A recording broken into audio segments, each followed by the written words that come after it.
What's important to you? Is the interest rate important to you? Is the inflation important to you? Is unemployment important to you? Think about that. New taxes on Canadian and the world. I believe that in the near future, there will be enough people talking to the American president and telling him, you are making yourself poor. You have made yourself poorer already.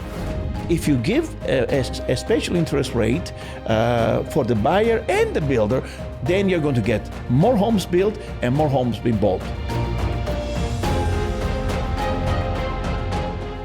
Welcome to another episode of the Millennials Choice show, guys. I'm 𝐷𝐸𝐵𝐿𝐵𝐿. I'm here with my co-host Maryanne 𝐷𝐸𝐵𝐿𝐵𝐿. How are you, Mare? I'm good. How are you? Good. And today, it's no surprise. We have a federal election on the horizon. So I've been reaching out to all kinds of political figures, trying to get different Canadian politicians on the show. Many of them are reluctant to come on. I'll leave that up to you to interpret why. But we have Councillor Mario Racco back on the show. Welcome. Thanks for agreeing to do this. Thank you. And we had a great conversation the first time. We dived deep into so many topics. And I know maybe you can't comment too much on the election, but for those people tuning in for the first time, they want to know more about you, your background, because you're a very influential politician here. Give us like the 2-minute summary and background about your history. Well, first of all, I thank you for the invitation. It's always an opportunity for me to communicate with the people. Now, my title is Local and Regional Councillor from the City of Vaughan. What that means is that I sit at the City of Vaughan Council and also at the Region of York. Some people think that they only have one local council. No. In Vaughan, you have the local councillor, 4 local and regional councillor, plus the mayor. So each of the 5 wards basically have 6 elected people, because the mayor and the 4 regional and local council represent the entire city, basically. So I am one of those. The first time I was elected to City of Vaughan Council was back in 1982. I was there for 18 years, but then I went to the province. Then I was off for about 15 years of politics, doing my original profession, accounting, finance, and legal services. I added that later on. But then in the last election in 2022, I ran and got elected as a local and regional councillor. And so that's what I'm doing now. And for which party? Sorry to interrupt. There is no party. At the local and regional council, it's what we call local administration. There is 3 levels in Canada. There is a national level, the provincial level, and the local level. The local level is under the jurisdiction of the province of Ontario, really. The Constitution, the feds have given power to the province, and now the province has also given power to the local level. We call ourselves politicians, but we are not. At the local level, we are not politicians. We are elected administrators. And the reason is very simple, that because at the local level, we do not want to have political party involved. We are there, elected to represent the people, to make decisions based on our ability, on our understanding, on our value. When you elect somebody at the provincial or at the federal level, you are electing them under a political party, most of it, 99.9%. Right. As you know, there has been 1 or 2 independent elected here and there. Even in the region of York, I remember Tony Roman many years ago was elected as independent, 1 term at the federal level. But there is. But normally, you're either a Liberal or a PC or NDP. And there is a number of other parties, that don't have much. The Green Party is a good example. The Bloc in Quebec is another example. But even in Ontario, we do have a few smaller, party that haven't been able to really elect people recently. And so, but it's important for people to understand that at the local level, that is at the City of Vaughan, at the Region of York, or similarity, we are not there with a political association or affiliation. In fact, when the question was asked of Ontarians about that, Ontarians said no. We don't want politics at the city hall, for God's sake, because we elect 10 people to make decision. I wonder why. Yeah, because what's happening, and if you look around, there's always, remember, there's people that have never had a real job in their life, that they got, they went to high school or university, they graduated, and they start working. For a politician, a couple of them even run and got elected, not necessarily in this area, but in general. Those are people whom, they certainly have some knowledge, some understanding, but they don't really understand real life because they never really worked. But that's what I love about you. And sorry to interject, but you have a very unique background. I mean, you were involved in so many things. You're so highly educated, but you also have a passion for life.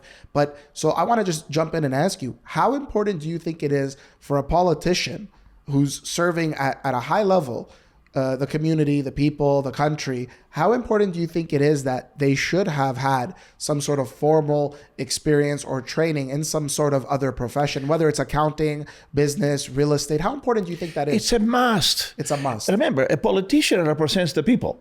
So for a politician to represent the people, must understand the people. 99.9% of the people are work for a living, not everybody work. I mean, the people working, we are not politicians. The majority, the 99% of people working are normal people like you and I. Now, I'm a politician, so in this case, I am part of the political group. But generally speaking, almost all of us tend to be working in different positions. Now, nobody's saying that you got to be a PhD or that you got to be a doctor or a lawyer. No, you need to have some real experience. Why? Because again, politician represents the people. Well, we got people who are doctor, accountant, lawyers, carpenter, electrician, cleaners, teachers, and everybody else. And so a politician should be a reflection of that. Now, we can't have every profession one politician, generally speaking. We can't. But if you worked, with the people, if you work in management, if you worked in the construction industry, if you worked in the cleaning industry, whatever industry, you do have experience. And again, the politician should be able to reflect those people value.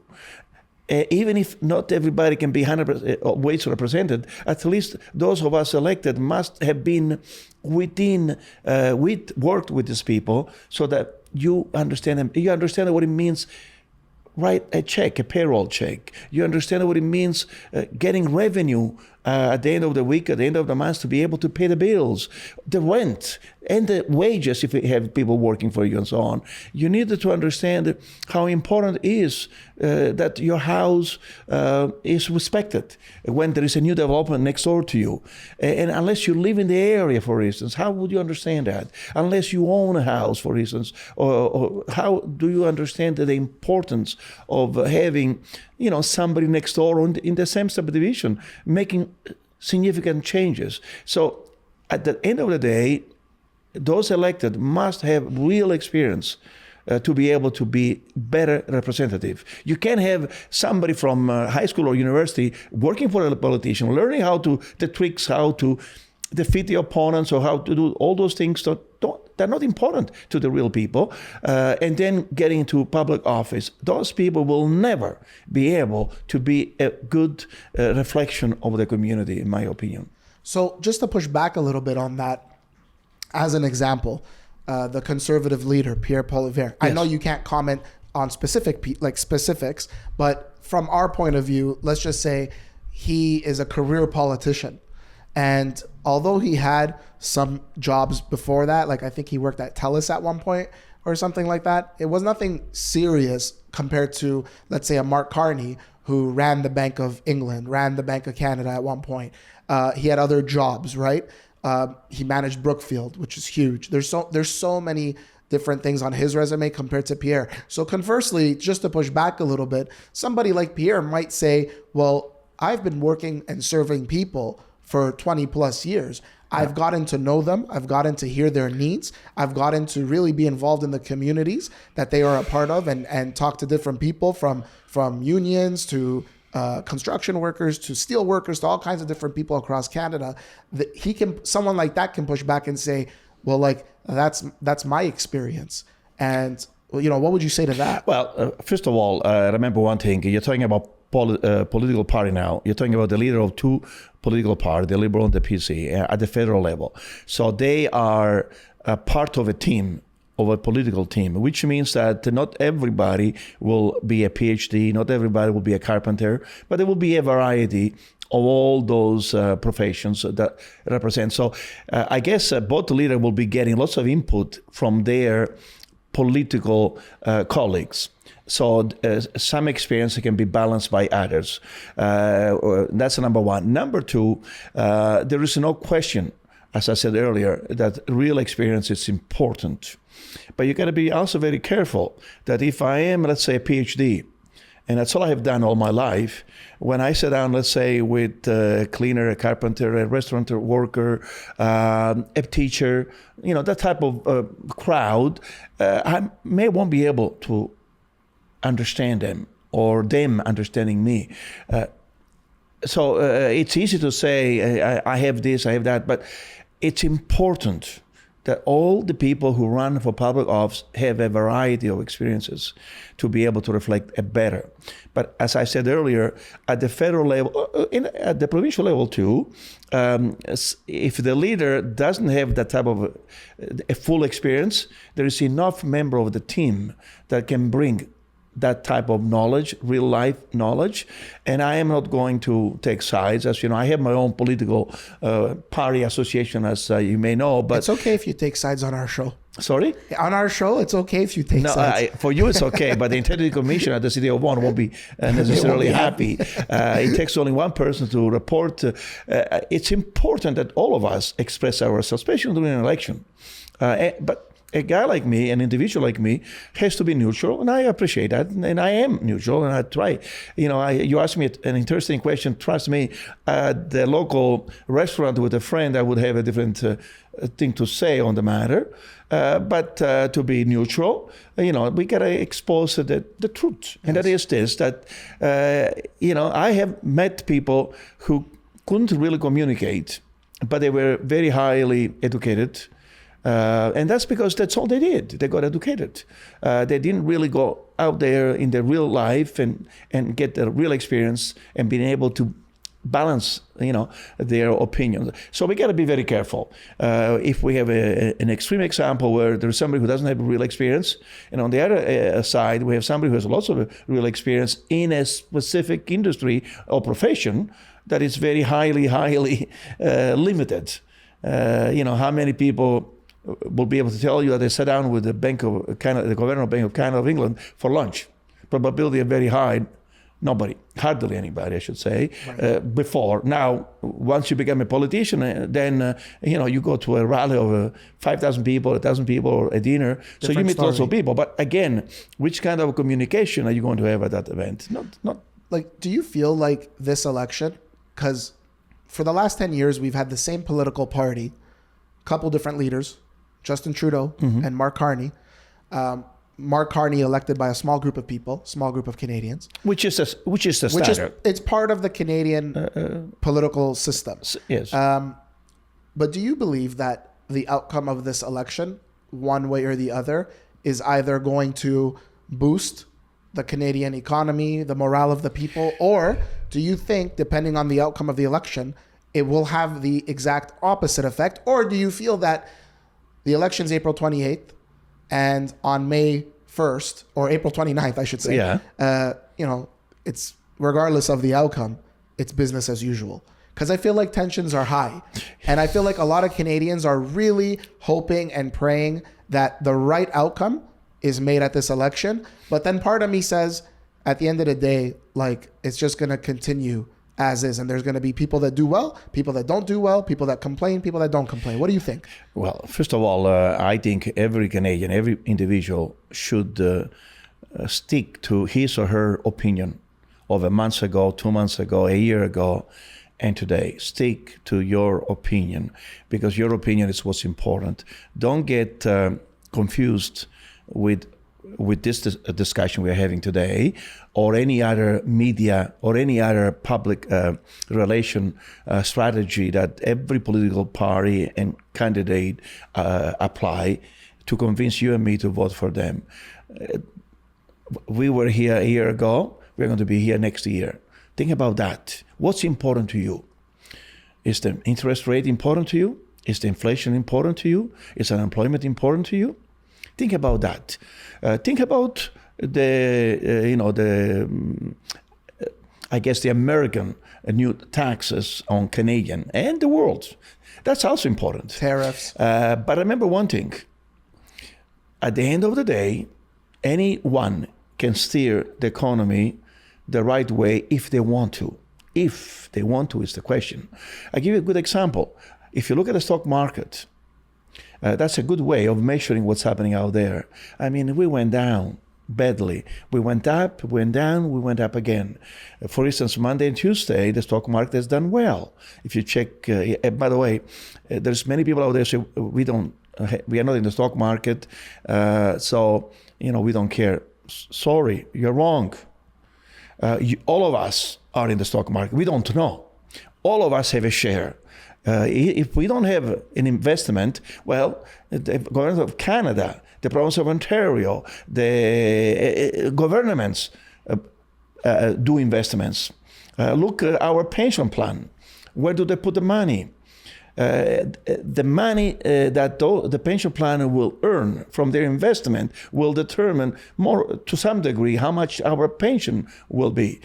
Some of us, for instance, at the City of Vaughan, we have a pension plan at the City of Vaughan. We don't get involved on how to invest the money, but we contribute. Whenever we get a pay check twice a month, a portion of it goes to 𝐬𝐻𝐫𝐸, in my case, for instance. Well, 𝐬𝐻𝐫𝐸 invests money in infrastructure all over the world, not just in Canada. When their value goes down, so is my net worth. Now, it's dollars, you may say. It's not trillions or billions or trillions of dollars, but it is dollars, and it's a dollar here and dollar there that makes the difference. All of us have been affected. I give you a good example. In one day, in the Toronto Stock Exchange, we lost $200 billion. $200 billion. Think about it. That was one day in the Toronto Stock Exchange only. And more recently, with Trump's tariffs announcements, you saw in the American stock market, you saw trillions. $800 billion, $853 billion one day in the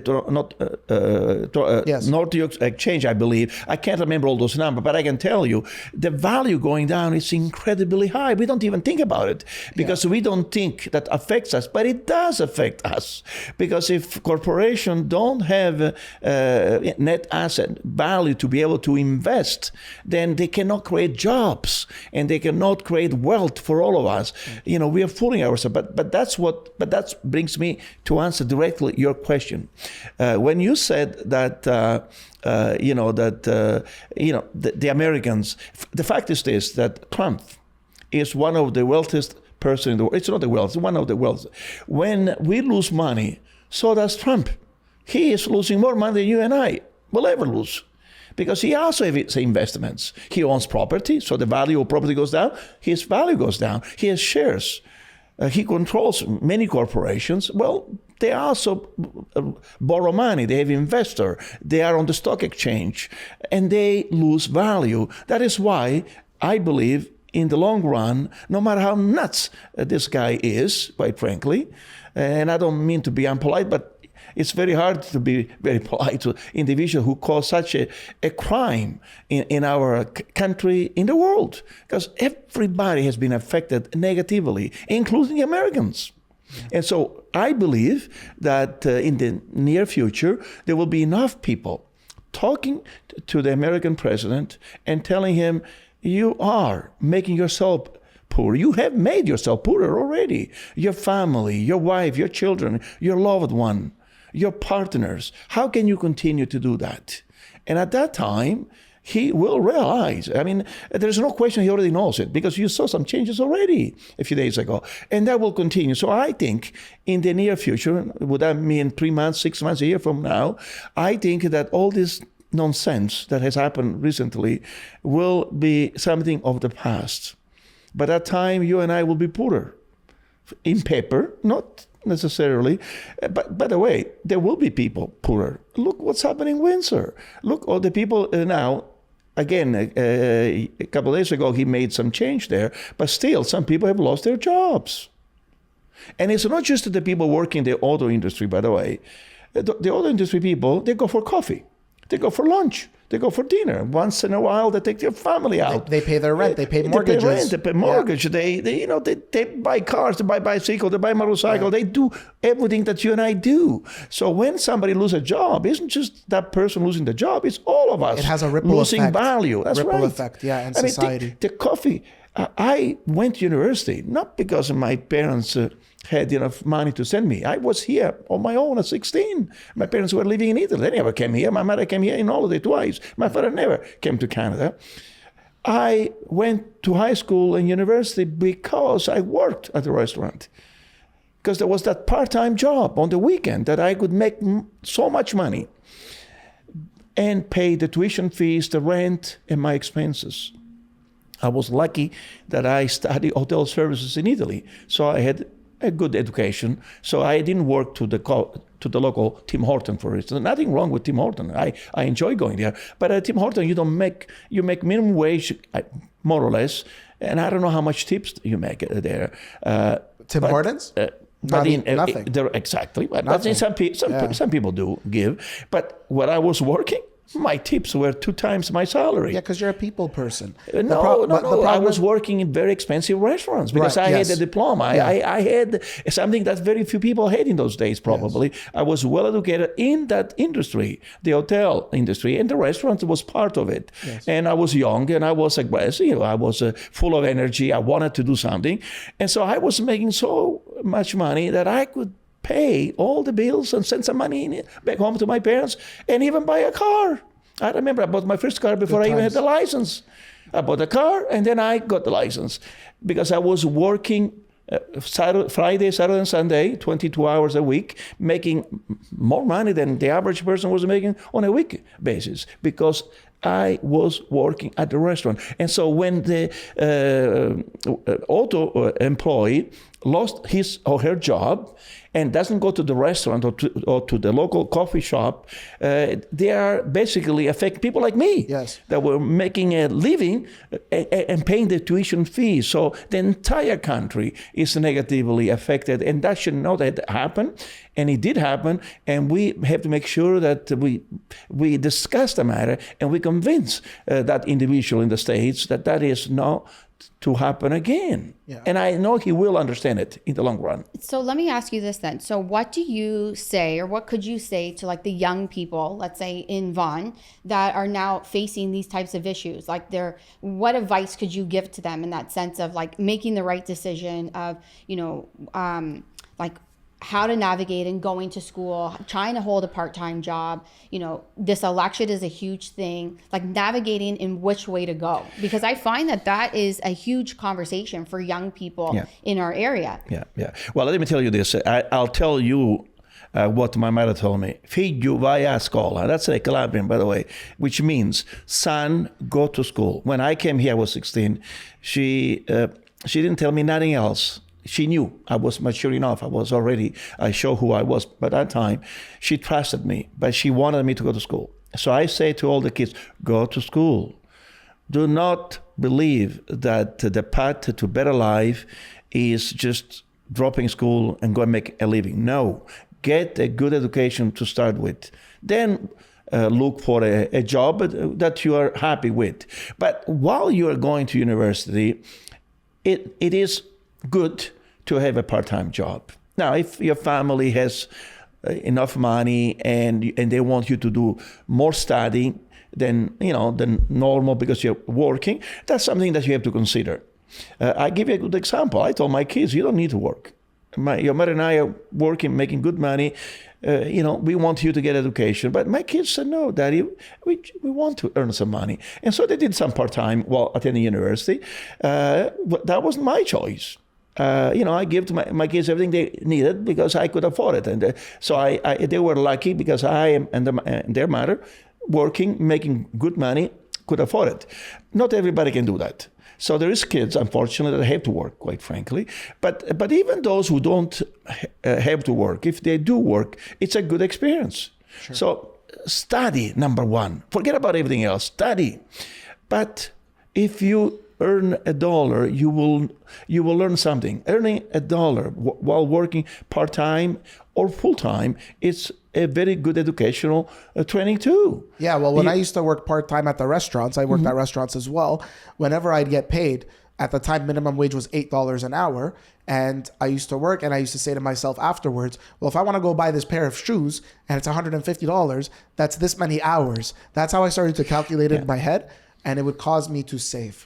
Yeah, but that push you to study even further, potentially, to earn more money, because you didn't want to have to work 20 hours to buy your parents a pair of shoes. You want to work 1 hour and make buy your parents not just one pair, but even 2 pairs. Yeah. And if you are a professional, once you, not right away, but once you graduate and you work hard, you can make that type of money in an hour. Depends what you do for a living, you know. But many people, though, in fairness, they understand that education is not the only thing in life. Education is a training, a basic training, I call it, that open up our minds and allow us to communicate with people. Because, you know, when we go to school, we tend to talk more, to socialize, to do things together. And so it's a good training.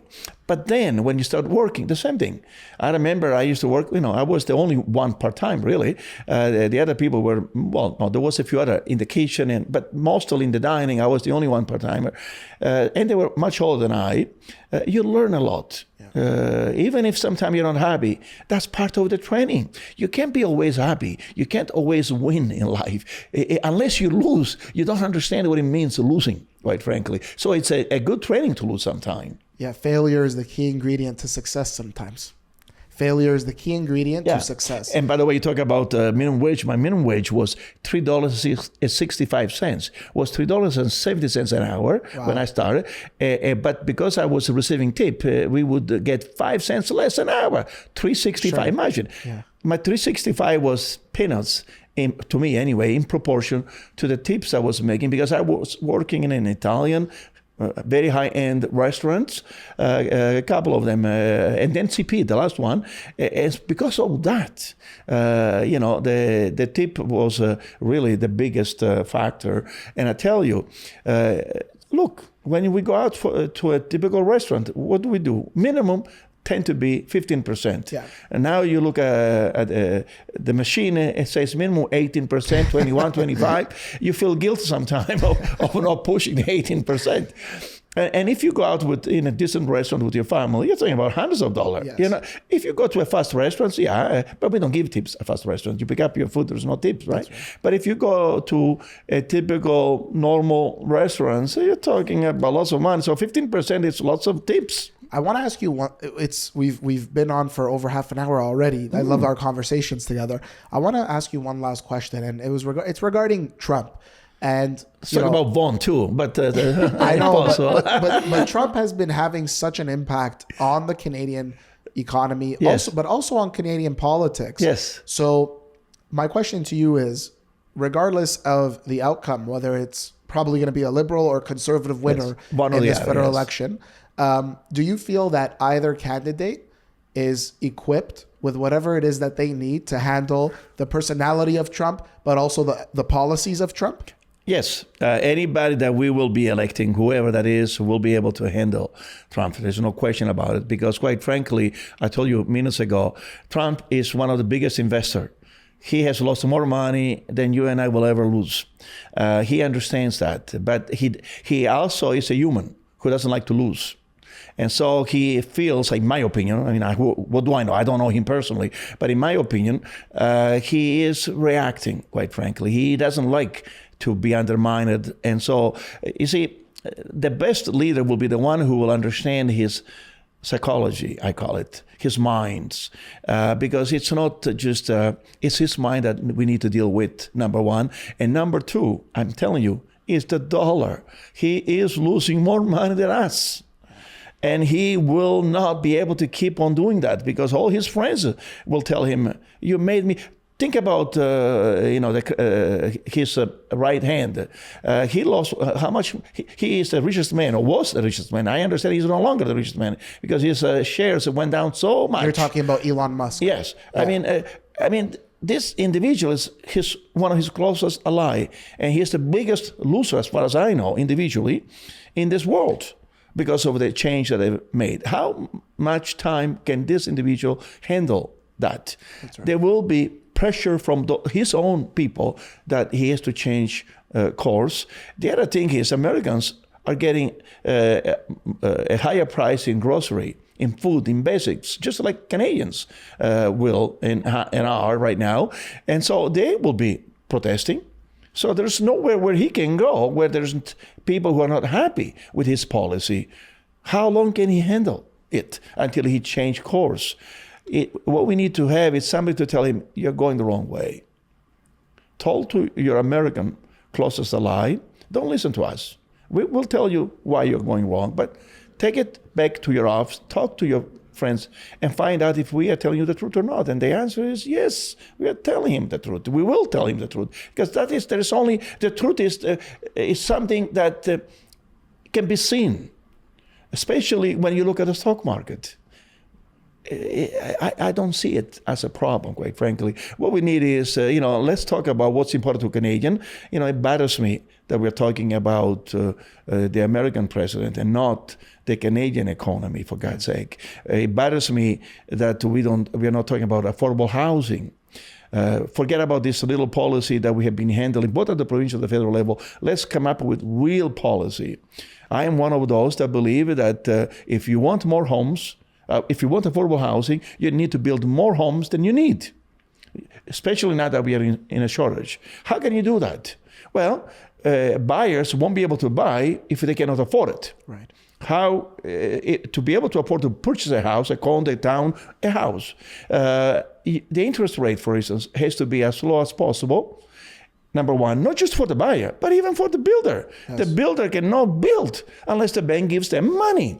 They don't have the money to build all those homes. They have maybe some land. And by the way, the money that they borrow, builders and developers, they borrow money just like I do. When I bought my kids the towns, I borrow 100% because the interest rate was very low. Now it went up. They're killing me. Yes. Quite frankly. So if I want to buy something else, I can't. So if you want the housing to become more affordable, build more homes. I'm not suggesting give a discount on the lot levy. Lot levy are not a tax, for God's sake. Lot levy are a cost to be able to put the services so that homes can be built. Unless you put the services, you can't build homes. So you can't cut lot levy, in my opinion. But if you give a special interest rate for the buyer and the builder, then you're going to get more homes built and more homes being bought. And the bank, by the way, won't give money to the developer to build homes unless they have a certain number of homes sold. So the first one is the purchaser. You and I must buy. We only buy if we can afford it. So the interest rate has to come down, number one. Number two, the builder will be building when the banks give them the money to build. Again, when the interest rate is more reasonable, they can afford to take a higher, load of loan money. So it's such a simple, in my opinion, way to change the affordability of homes, and yet they're dancing around. Now, this morning, I didn't hear if we went down a quarter or not, but it's expected. It happened while we were talking, recording. Do we know if the interest rate came down? Can someone just Google that real quick? Bottom line, though, is this, that it has gone down to a significant number, but it's not good enough yet. Remember, right now it's 2.75. If a quarter went down already an hour ago or so, it's at 2.5 would be. But that's the bank rate. Yeah. Then the local banks are their share of the profit, another 1.5 to 2.5, depending on the risk. So they kept it the same. Kept the same. So that's not a good thing. I'm not pleased. Yeah. Let's be clear. The bank rate should have gone, in my opinion, should have gone down because that's another way of making me and you and everybody else potentially purchasing a Yes. big economic mistake. We are getting, people are losing their job. We need to stimulate the economy. One way of stimulating the economy is by lowering the interest rate. That agree is with not you. today. That is always the case, by the way. You heard the Bank of Canada telling you some time ago that they pushed the interest rate because the inflation rate was too high, because they wanted to lower the inflation rate. I agree with that policy, by the way. But right now we are losing jobs. We're losing jobs, and the inflation rate is 2.3%, and it includes the higher mortgage payments people are paying, which is a direct result of the rate increases. So that actual number should probably be a little bit less. It is, and it's going to be less next year.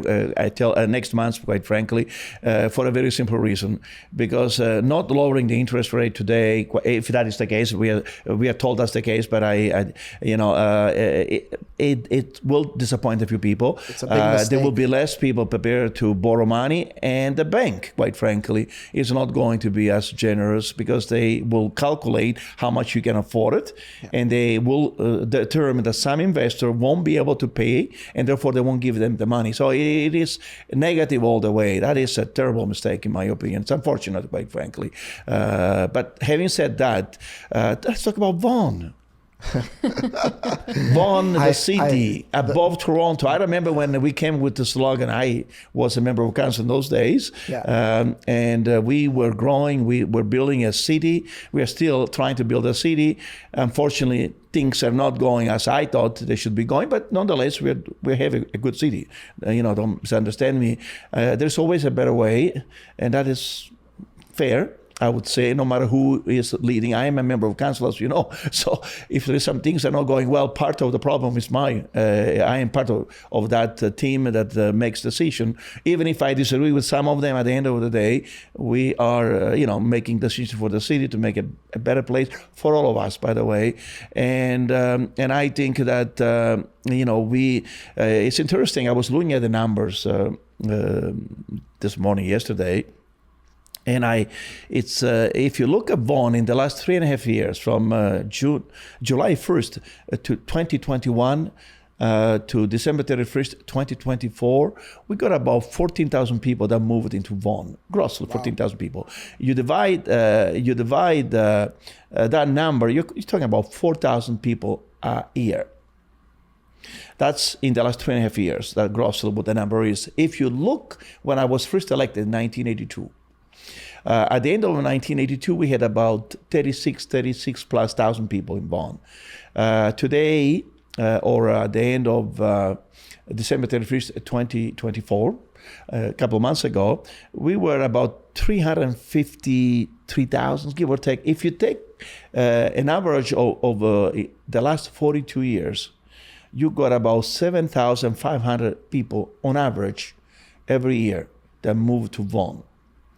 So in the last 42 years, we got about 7,500 people that moved on average in Vaughan. That's why we are about 351,000 people at the end of the year, 2024.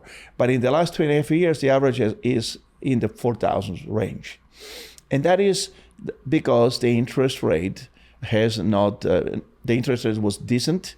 Then we got COVID, the interest rate went up, so the number had been distorted. But that number, again, can be changed if the Bank of Canada would do what I suggested, quite frankly. It's not the only way, by the way, but it is a good way to do it. And it will help everybody, in particular those in the lower end who cannot. If my son goes to the bank, they won't give him the money. Right. Because the interest rate required, it's based on his income. Qualifying. He doesn't qualify. Now, in fairness, my son is just finished. He will be graduating in the next couple of officially, but he just finished his last exam, unless he wants to go and finish another degree, which is what the family is asking him to do. But that's for him to decide. And but they won't be able. But there is people working and making good money, and they still don't qualify. So the Bank of Canada is not helping. No. It's unfortunate. Now, in fairness, the Prime Minister cannot tell the Bank of Canada what to do. It's a private corporation. It's a private, and we got to keep that separated. But I tell you one thing, the Bank of Canada is just like you and I. They're people making decisions. They know what's happening. And they know what's best for the economy in general.